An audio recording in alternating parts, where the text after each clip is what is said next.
বাচ্চাকে ওষুধ খাওয়ানোর পরে বাচ্চা বমি করে দিচ্ছে, এখন আপনি কি করবেন? ওষুধ কি আবারও খাওয়াবেন নাকি ওষুধ না খাওয়ালেও হবে?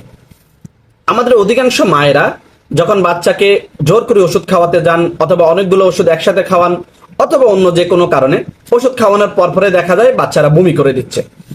এখন এই ক্ষেত্রে তাহলে আমাদেরকে দুটি জিনিস মাথায় রাখতে হবে। এক নাম্বার, যদি বাচ্চা ওষুধ খাওয়ানোর 10 থেকে 15 মিনিটের ভিতরে বমি করে তাহলে বাচ্চাকে পূর্ণ ডোজের ওষুধ আবারও খাওয়াতে হবে।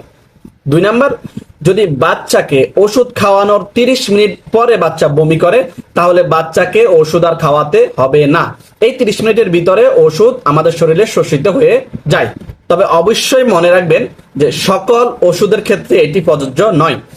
যদি খুবই গুরুত্বপূর্ণ কোনো ওষুধ হয়ে থাকে, যেমন অ্যান্টিবায়োটিক, খিঁচুনির ওষুধ, ব্রেইনের কোনো ওষুধ বা জরুরি কোনো চিকিৎসার ওষুধ হয়, তাহলে আপনি অবশ্যই এক্ষেত্রে আপনার চিকিৎসক অথবা ফার্মাসিস্টের সাথে আপনি পরামর্শ করে নেবেন।